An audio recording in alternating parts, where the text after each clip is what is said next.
In a historic move that stunned the world, Princess Anne has officially declared Princess Charlotte as the protector of the crown. This unexpected announcement changes everything about the monarchy's future. At just 10 years old, Charlotte's role now carries the weight of royal legacy, unity, and Queen Elizabeth's lasting vision for the future. The night that changed everything. It was 8:47 p.m. inside the glowing halls of the Élysée Palace. Outside, the streets of Paris shimmered under golden streetlights. But inside the grand state ballroom, something far more electric was about to unfold. A sea of diplomats, royals, and international guests sat beneath glittering chandeliers. The air buzzed with chatter and clinking glasses. Waiters in white gloves moved like clockwork, serving crystal flutes of vintage champagne and silver trays of soufflé. It was meant to be a peaceful moment, a symbol of unity between France and Britain. But then, without warning, King Charles III rose from his chair. Dressed in full royal regalia, adorned with the Order of the Garter sash and ceremonial medals, he stood tall and still. At first, many thought he might be leaving the table for a moment of rest. But then they realized he was interrupting President Emmanuel Macron mid-toast. That never happens. The music faded. Macron lowered his glass, visibly startled. Conversations fell off into silence. Even the palace staff paused. Every eye turned to Charles. The king didn't speak yet. He simply walked, deliberate, steady, with the weight of centuries on his shoulders, past his table, past dignitaries, directly toward Princess Charlotte, who sat quietly between her parents. She was just 10 years old, wearing a simple yet elegant pale blue gown. Her hair was neatly pulled back, a tiny sapphire brooch at her collar, subtle but royal. Charles reached her. He gently placed both hands on her small shoulders and looked out toward the stunned crowd. Then came the sentence that changed everything. Her Royal Highness, Princess Charlotte, Duchess of Brittany, and Protector of the Commonwealth Realms. The words echoed through the marble halls like a thunderclap. Gasps rippled across the room. One guest dropped their fork. A French minister whispered, "Did he say Brittany?"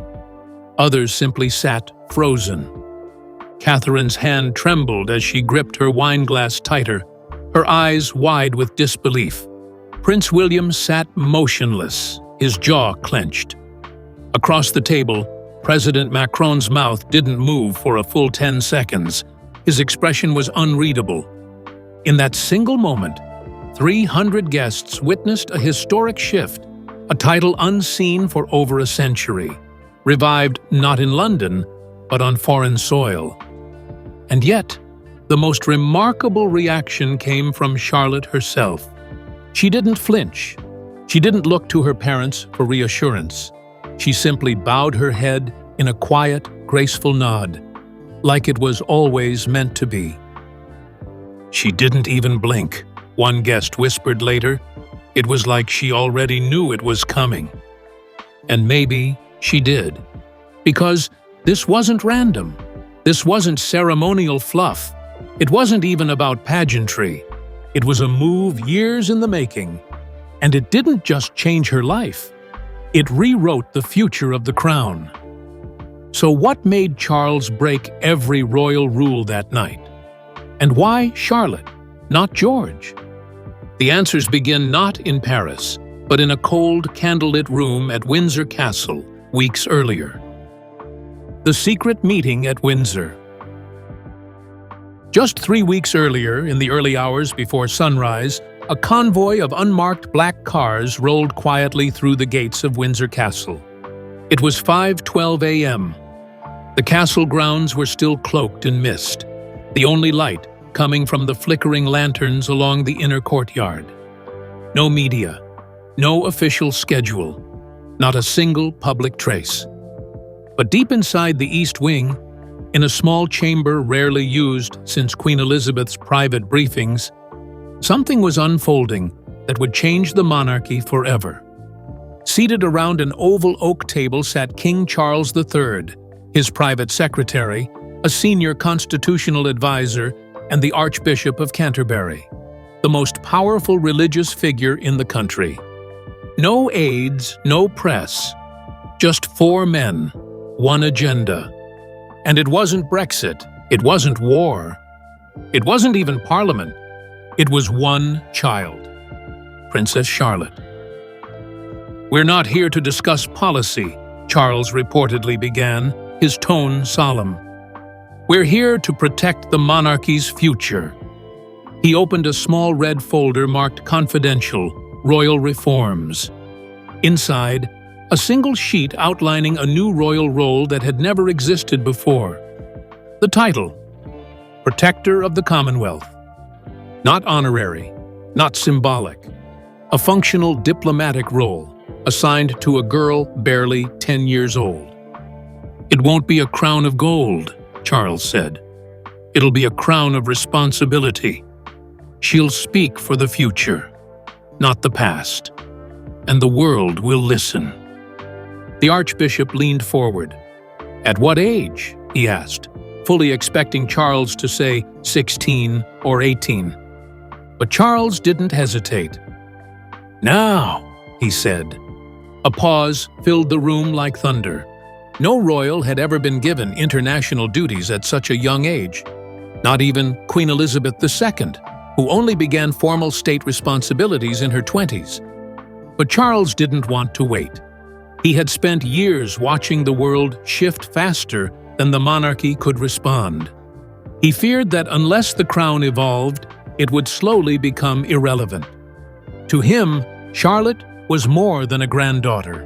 She was a bridge between tradition and transformation. "She has her mother's elegance and her great-grandmother's strength," he said quietly. "We don't need to wait for her to grow up. We need to prepare her now." For the next 2 hours, the room went into strategy mode. They discussed the legal framework, Commonwealth protocol, and media control. Everything would have to be off-record. Everything had to appear seamless, until the moment was right. And while the public believed Charlotte was at home learning cursive and history lessons behind closed palace doors, the next phase of royal power was being drafted like a constitutional blueprint. Every step from that morning would lead to the moment in Paris. Because this wasn't just about giving Charlotte a title. This was about giving the monarchy a lifeline. Up next, how years of quiet planning turned into a global shockwave when Charles made his move and the world finally saw what he had created. The king's hidden plan for the future. Long before that unforgettable night in Paris, King Charles III had been working behind the scenes, quietly, carefully, obsessively. What the public thought was a spontaneous move had actually been in motion for over 6 years.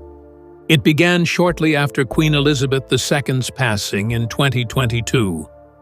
Charles knew the monarchy couldn't just survive on tradition anymore. In private conversations with top aides, he asked one chilling question again and again. What if we're the last generation of monarchs?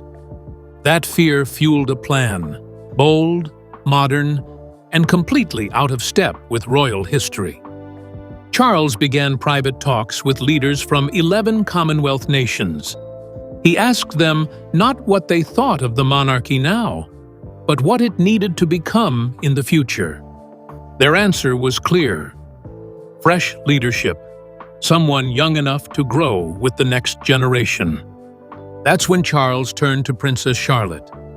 She has the grace of her mother and the mind of her great-grandmother, he reportedly told the Prime Minister of Canada during a confidential visit to Balmoral.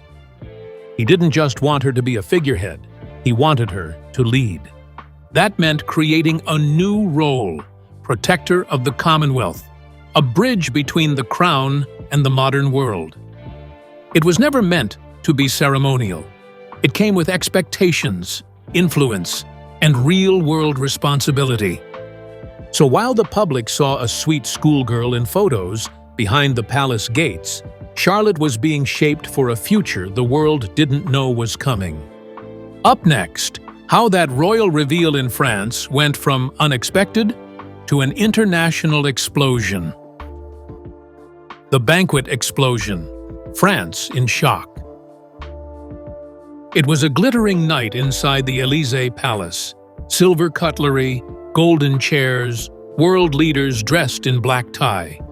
But nothing about that dinner would be remembered for the food. Everything changed the moment King Charles stood during dessert. His sudden movement, stopping all conversation mid-sentence. The room froze.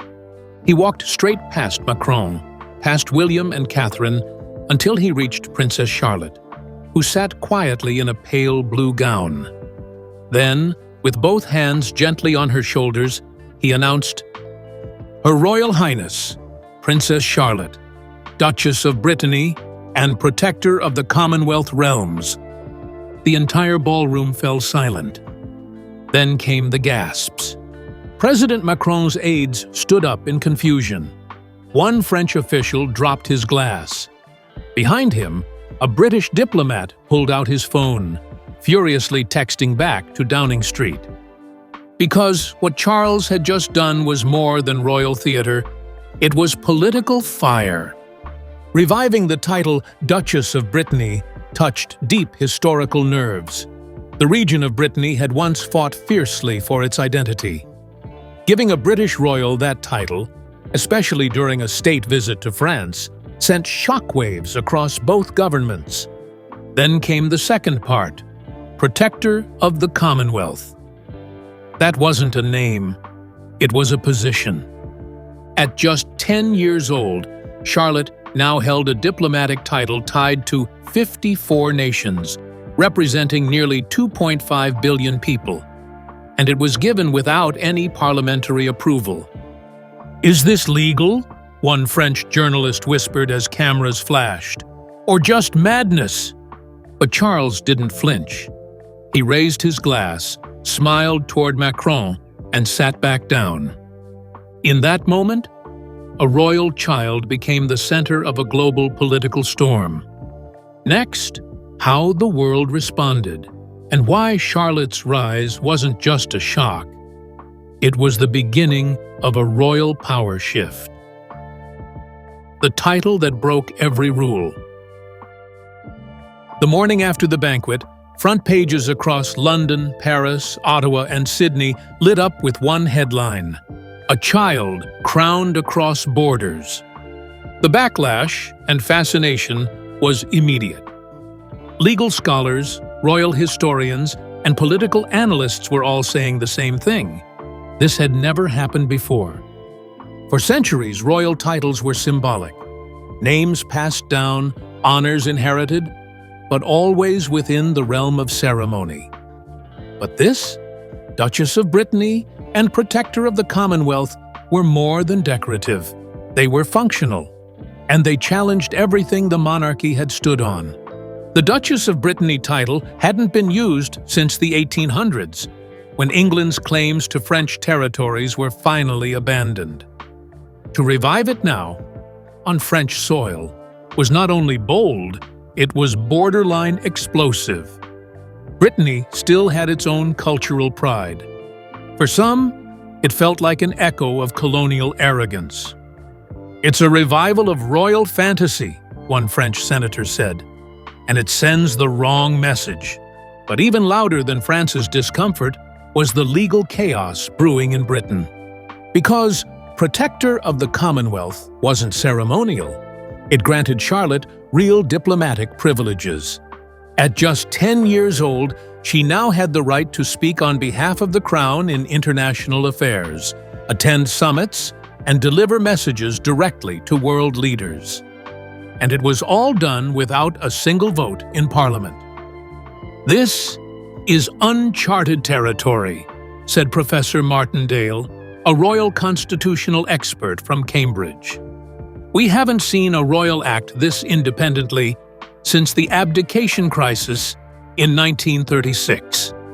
Still, despite the uproar, public support soared. Within hours, the hashtag Duchess Charlotte had over 90 million impressions. Royal fans flooded social media with emotional messages, calling her the future we needed. Commonwealth youth leaders, surprisingly, weren't upset.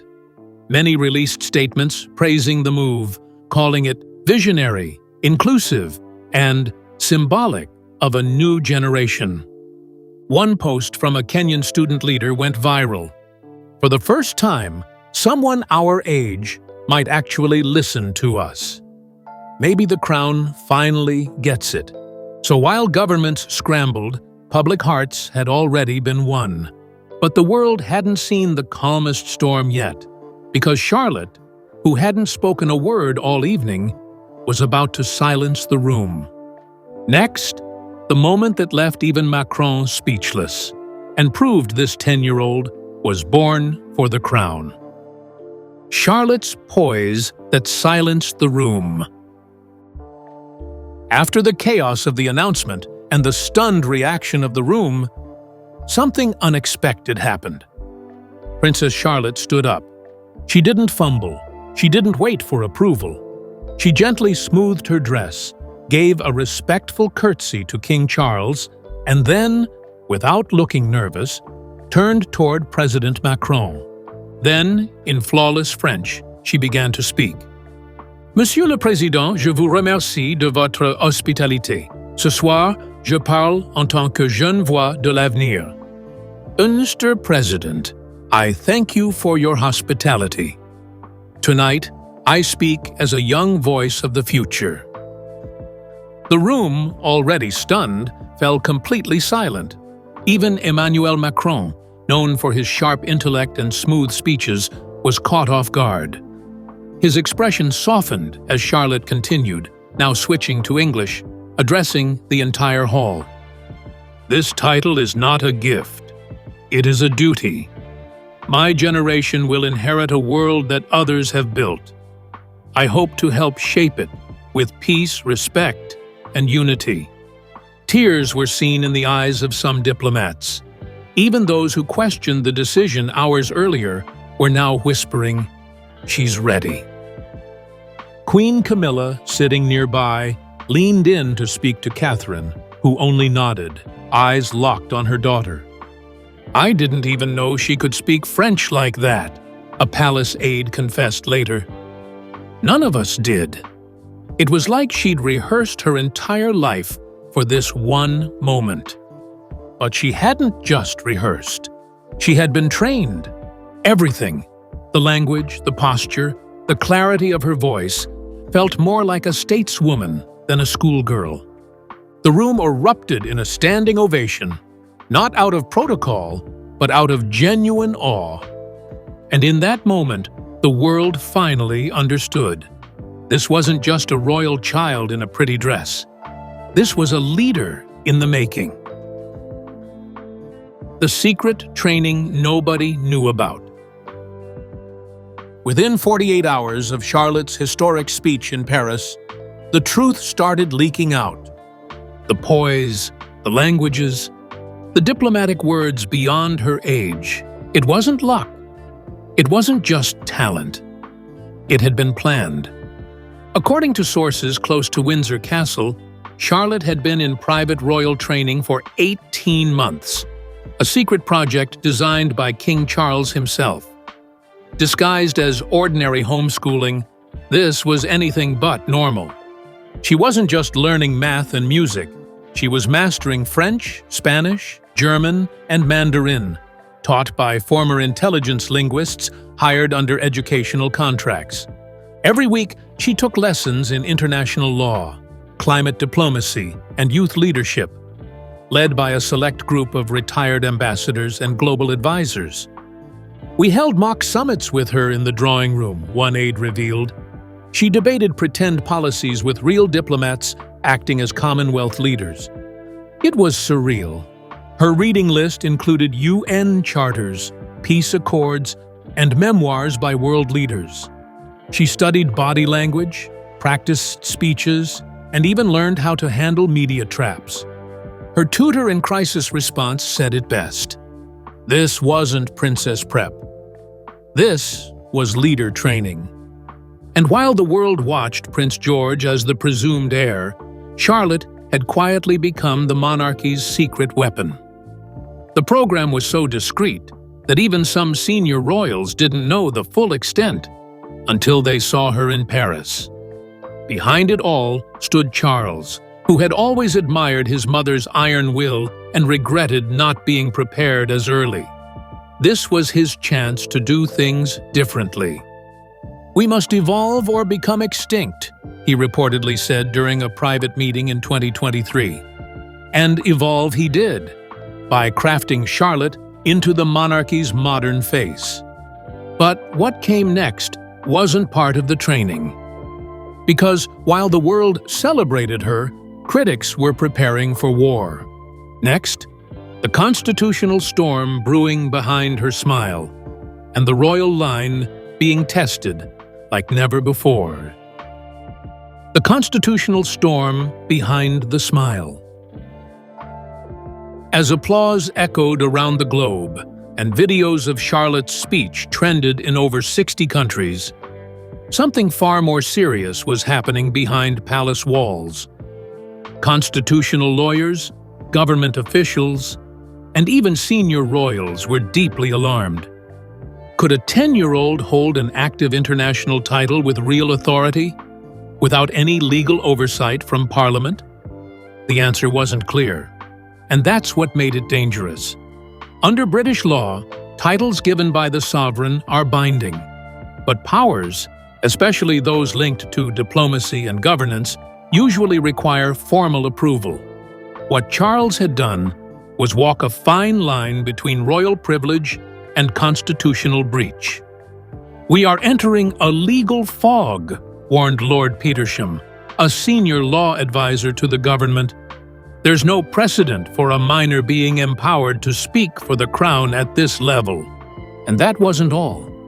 France's foreign ministry quietly lodged a formal inquiry into the use of the title Duchess of Brittany. While the Élysée Palace downplayed the issue publicly, insiders confirmed that Macron's team had been blindsided. They feared this might be interpreted as a subtle claim of cultural influence, an act they called off-record, antique diplomacy. At home, royal critics like Lord Havers questioned whether Charles had moved too fast, too emotionally. "He's bypassing the slow, stable heartbeat of monarchy," he said. "This feels like a rush, a risk." And yet, public support was only rising. Polls showed 67% of Britons approved of Charlotte's new role. Commonwealth youth councils from Jamaica, India, South Africa, and New Zealand issued statements of hope and excitement. Young people felt seen. One teen ambassador from Barbados said, "If she learns with us, grows with us, maybe she can lead with us." That's never happened before. So while legal experts debated and Parliament murmured, the people had already decided. Charlotte wasn't a problem to be solved. She was a promise finally kept. But her next steps would matter most, because no training, no title, no applause could protect her from what came next: real responsibility.